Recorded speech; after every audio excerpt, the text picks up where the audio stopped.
Dear Esther, I sometimes feel as if I've given birth to this island.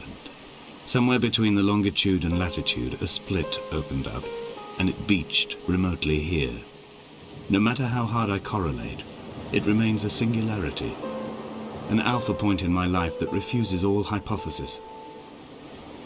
I return each time leaving fresh markers that I hope, in the full glare of my hopelessness, will have blossomed into fresh insight in the interim.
At night, you can see the lights sometimes from a passing tanker or trawler. From up on the cliffs, they are mundane. But down here, they fugue into ambiguity. For instance, I cannot readily tell if they belong above or below the waves. The distinction now seems banal. Why not everything and all at once?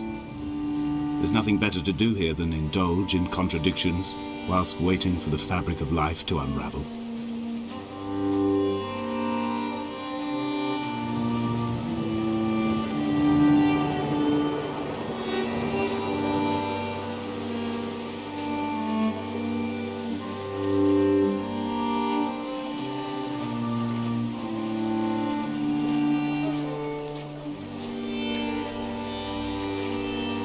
Dear Esther, I found myself to be as featureless as this ocean, as shallow and unoccupied as this bay, a listless wreck without identification. My rocks are these bones, and a careful fence to keep the precipice at bay. Shot through me caves, my forehead a mount. This area will transmit into me so. All over exposed, the nervous system, where Donnelly's boots and yours and mine still trample. I will carry a torch for you. I will leave it at the foot of my headstone. You will need it for the tunnels that carry me under.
reading Donnelly by the weak afternoon sunlight.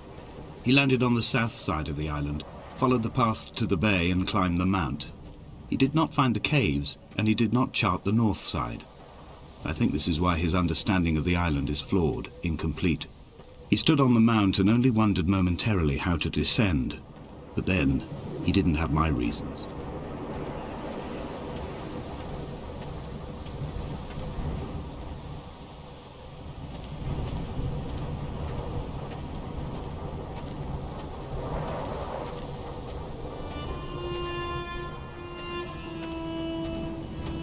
When someone had died or was dying, or was so ill they gave up what little hope they could sacrifice, they cut parallel lines into the cliff, exposing the white chalk beneath. You could see them from the mainland or the fishing boats, and know to send aid or impose a cordon of protection, and wait a generation until whatever pestilence stalked the cliff paths died along with its hosts. My lines are just for this: to keep any would-be rescuers at bay. The infection is not simply of the flesh.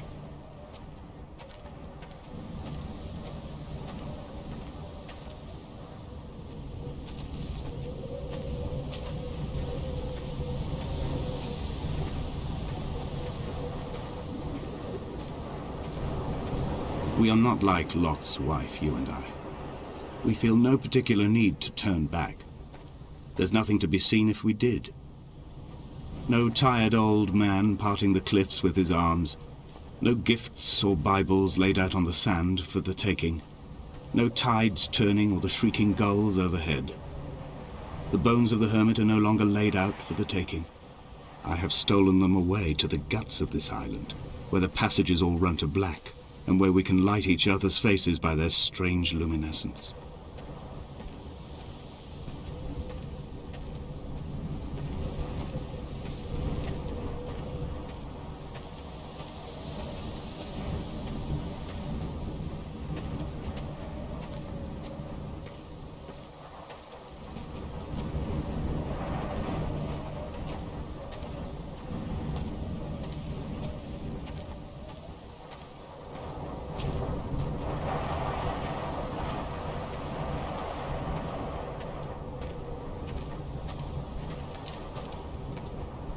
Dear Esther, I met Paul. I made my own little pilgrimage. My Damascus, a small semi-detached on the outskirts of Wolverhampton. We drank coffee in his kitchen and tried to connect to one another.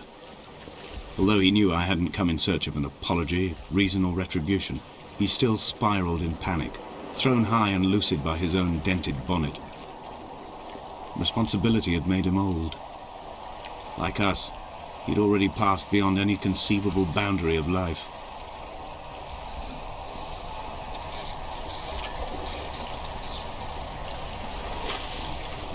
I find myself increasingly unable to find that point where the hermit ends and Paul and I begin.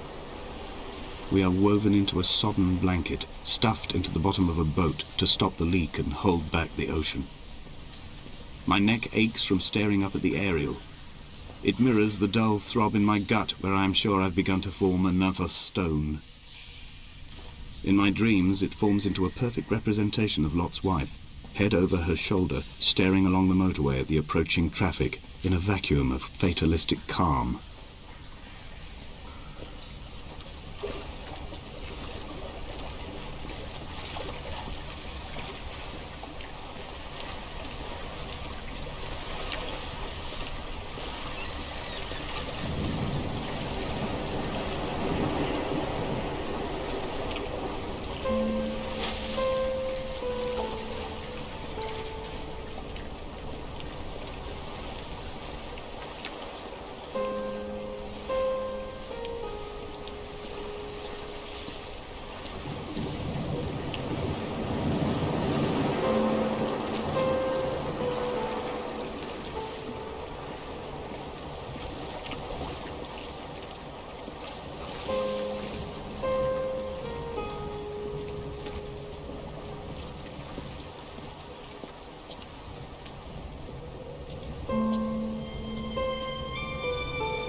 He still maintains he wasn't drunk, but tired.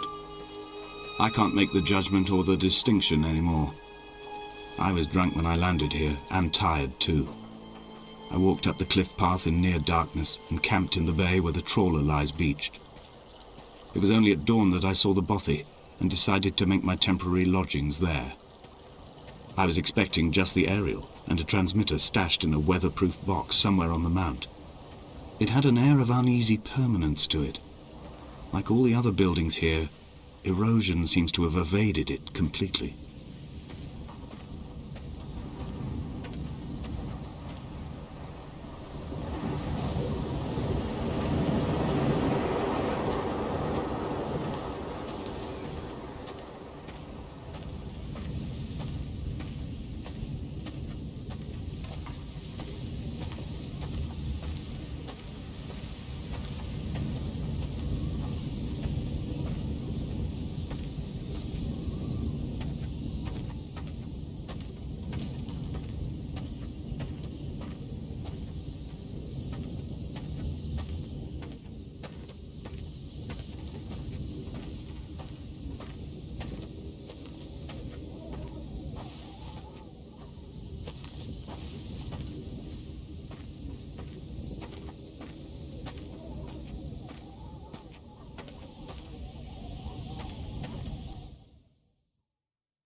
Dear Esther, I have now driven the stretch of the M5 between Exeter and Bristol over 21 times.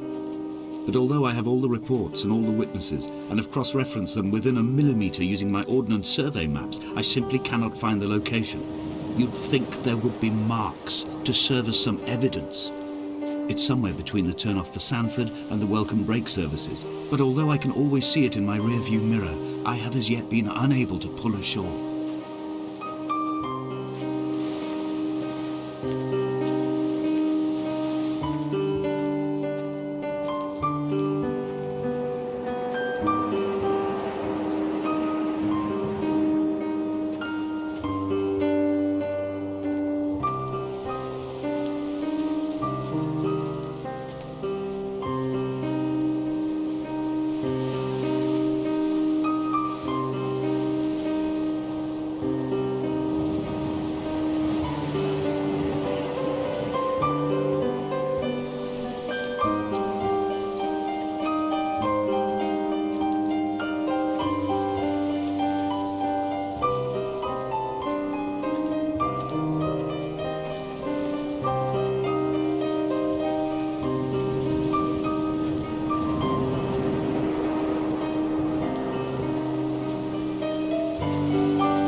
It's only at night that this place makes any sluggish effort at life.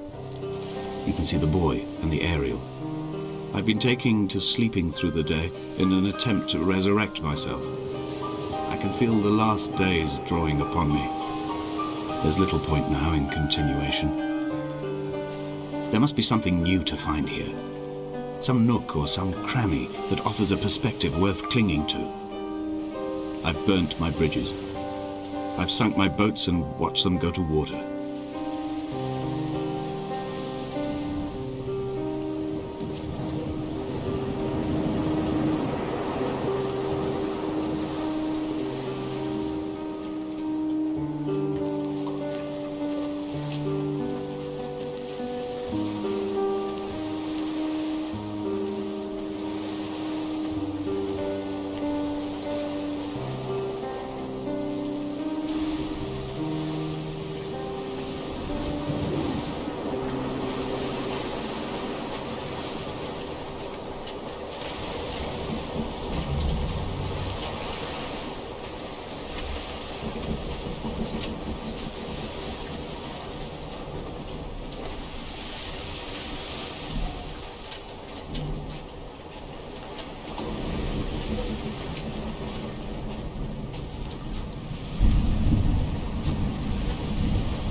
There must be a hole in the bottom of the boat.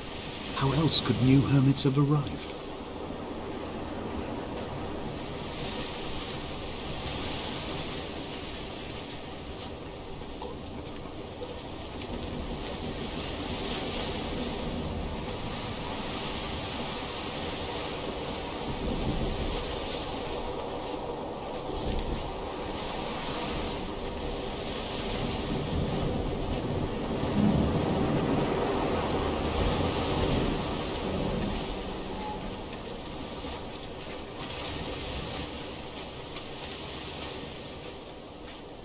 I had kidney stones, and you visited me in the hospital.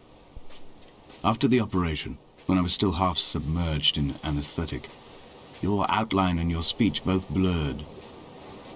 Now my stones have grown into an island and made their escape, and you have been rendered opaque by the car of a drunk.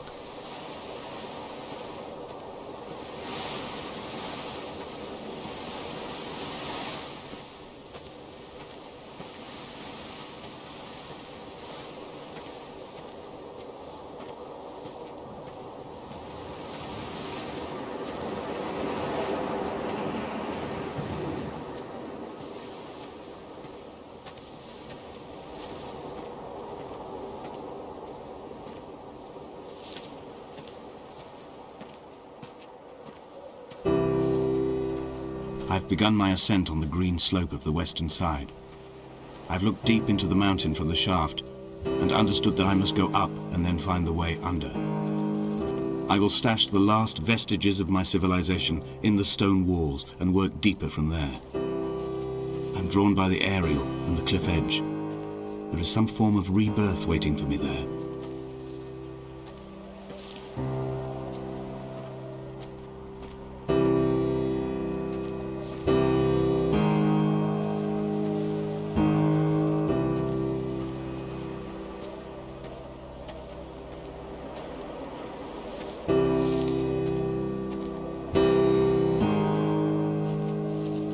The bothy was constructed originally in the early 1700s. By then, shepherding had formalized into a career. The first habitual shepherd was a man called Jakobsen, from a lineage of migratory Scandinavians. He was not considered a man of breeding by the mainlanders. He came here every summer whilst building the bothy, hoping eventually that becoming a man of property would secure him a wife and a lineage. Donnelly records that it did not work. He caught some disease from his malcontented goats and died 2 years after completing it. There was no one to carve white lines into the cliff for him either.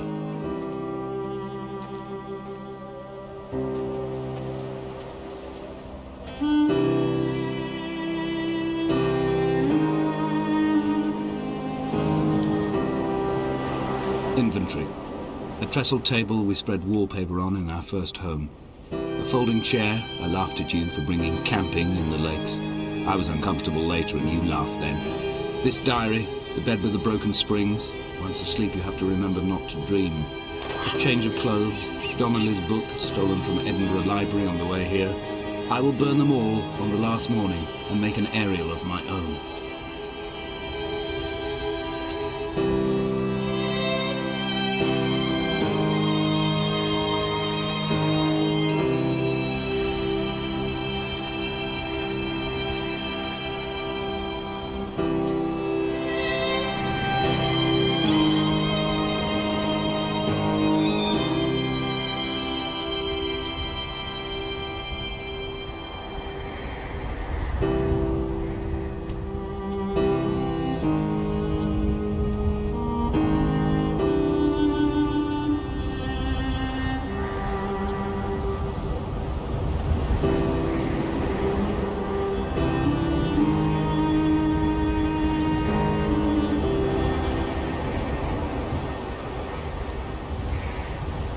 He left his body to the medical school and was duly opened out for a crowd of students 21 days after his passing. The report is included in my edition of his book. The syphilis had torn through his guts like a drunk driver, scrambling his organs like eggs on a plate. But enough definition remained for a cursory examination, and, as I suspected, they found clear evidence of kidney stones. He's likely to have spent the last years of his life in considerable pain. Perhaps this is the root of his laudanum habit. Although its use makes him an unreliable witness, I find myself increasingly drawn into his orbit.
From here, this last time, I have understood there is no turning back.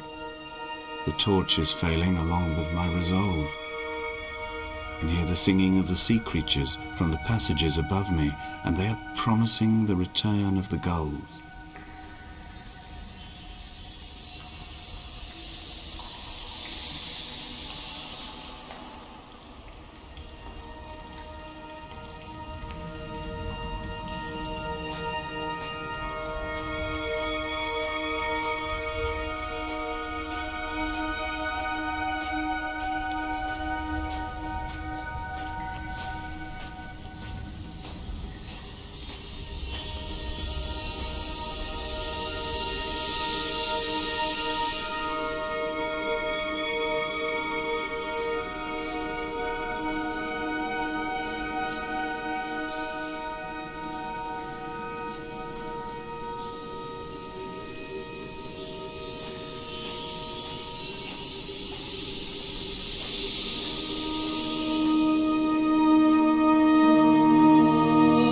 It was as if someone had taken the car and shaken it like a cocktail. The glove compartment had been opened and emptied with the ashtrays and the boot.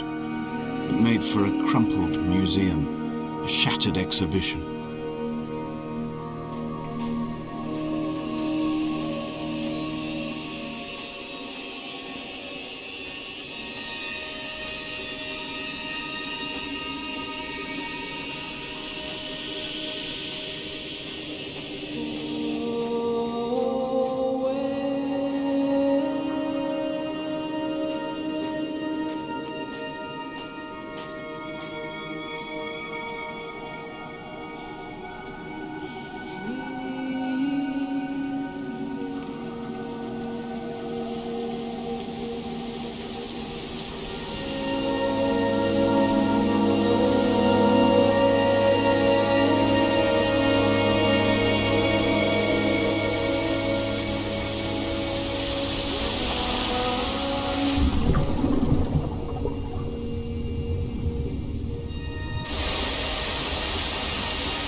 If the caves are my guts, this must be the place where the stones are first formed. The bacteria phosphoresce and rise, singing through the tunnels. Everything here is bound by the rise and fall, like a tide. Perhaps the whole island is actually underwater.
This is a drowned man's face, reflected in the moonlit waters.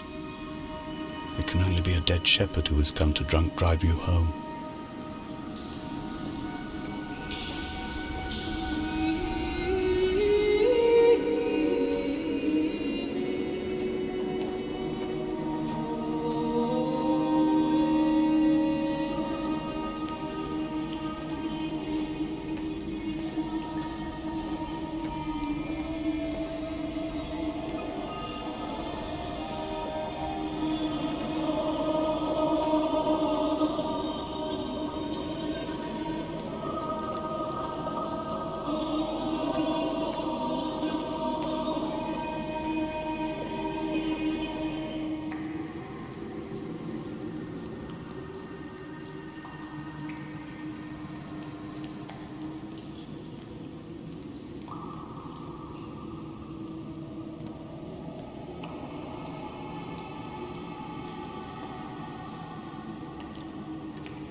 the Sandford Junction, headlights in your retinas. Donnelly drove a grey hatchback without a bottom. All the creatures of the tarmac rose to sing to him. All manner of symbols crudely scrawled across the cliff face of my unrest. My life reduced to an electrical diagram. All my gulls have taken flight. They will no longer roost on these outcrops. The lure of the moon over the Sandford Junction is too strong.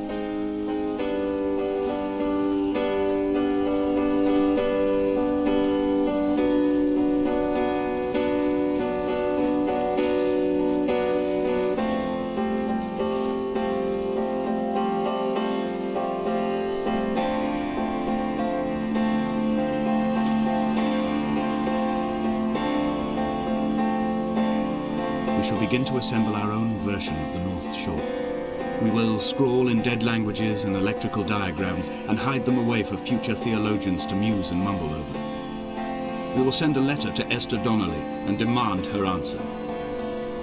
We will mix the paint with ashes and tarmac and the glow from our infections. We will paint a moon over the Sandford Junction and blue lights falling like stars along the hard shoulder.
There were chemical stains on the tarmac, the leak of air conditioning, brake fluid and petrol. He kept sniffing at his fingers as he sat by the roadside, waiting as if he couldn't quite understand or recognize their smell. He said he'd been travelling back from a sales conference in Exeter. He'd stopped for farewell drinks earlier, but had kept a careful eye on his intake. You could hear the sirens above the idling traffic.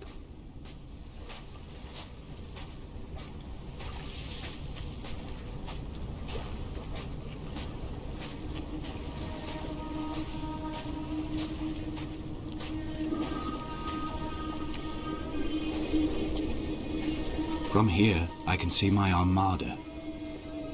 I collected all the letters I'd ever meant to send to you, if I'd have ever made it to the mainland, but had instead collected at the bottom of my rucksack, and I spread them out along the lost beach.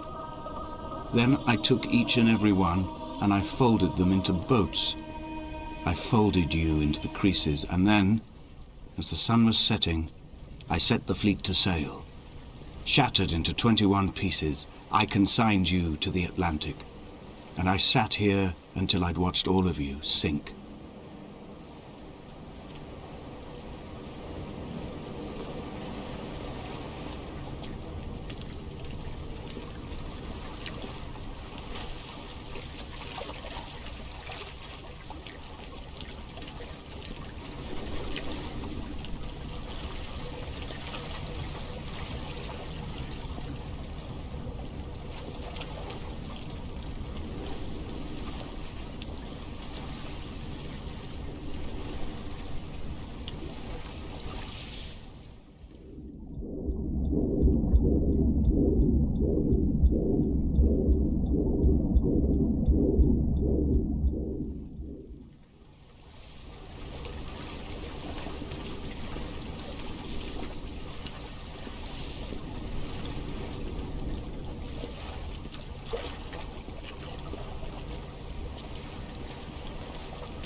When Paul keeled over dead on the road to Damascus, they resuscitated him by hitting him in the chest with stones gathered by the roadside. He was lifeless for 21 minutes, certainly long enough for the oxygen levels in his brain to have decreased and caused hallucinations and delusions of transcendence. I'm running out of painkillers, and the moon has become almost unbearably bright.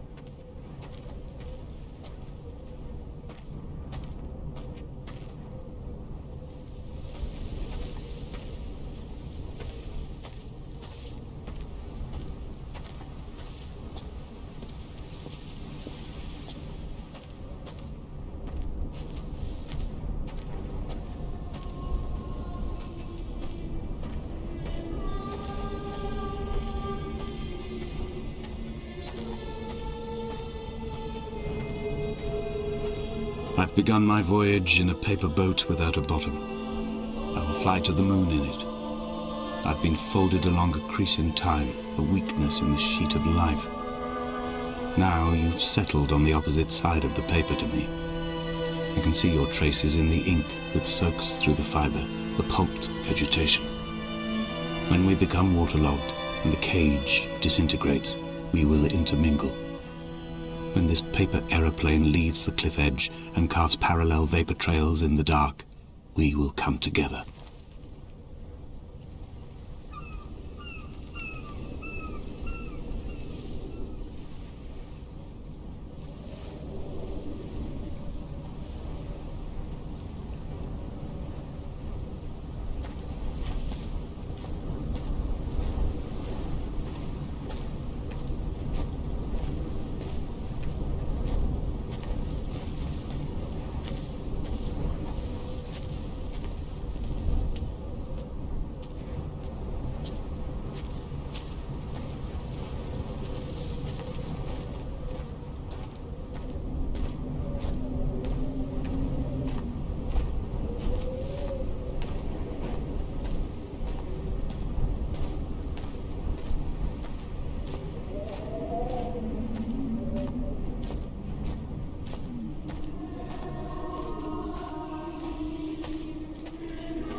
If only Donnelly had experienced this, he would have realized he was his own shoreline, as am I.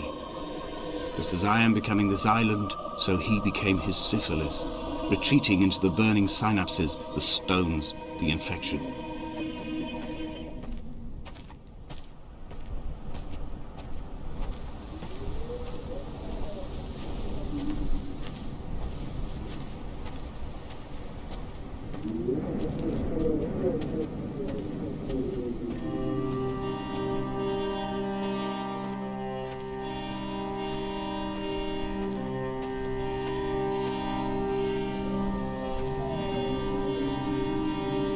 The stones in my stomach will weigh me down and ensure my descent is true and straight. I will break through the fog of these godforsaken pills and achieve clarity. All my functions are clogged, all my veins are choked. If my leg doesn't rot off before I reach the summit, it will be a miracle. There are 21 connections in the circuit diagram of the anti-lock brakes. There are 21 species of gull inhabiting these islands. It is 21 miles between the Sandford Junction and the turn-off for home. All these things cannot, will not be a coincidence.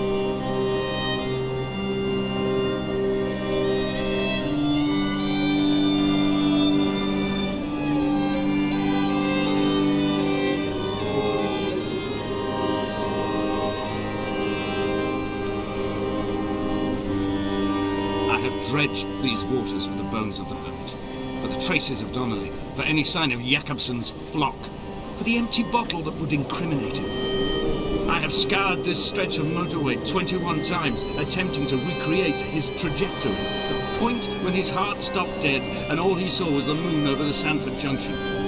He was not drunk, Esther. He was not drunk at all, and it was not his fault. It was the converging lines that doomed him. This is not a recorded natural condition. The gulls do not fly so low over the motorway and cause him to swerve. The paint scored away from his car in lines like an infection, making directly for the heart.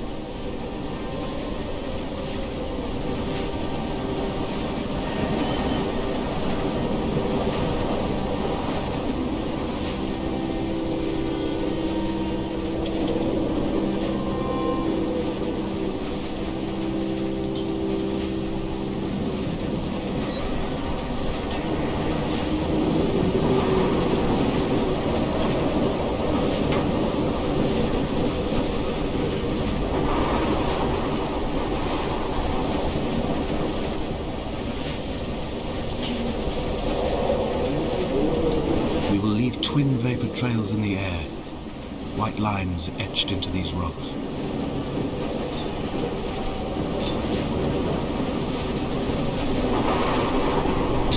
Dear Esther, I have burnt my belongings, my books, this death certificate. Mine will be written all across this island. Who was Jakobsen? Who remembers him? Donnelly has written of him, but who was Donnelly? Who remembers him? I have painted, carved, hewn, scored into this space all that I could draw from him.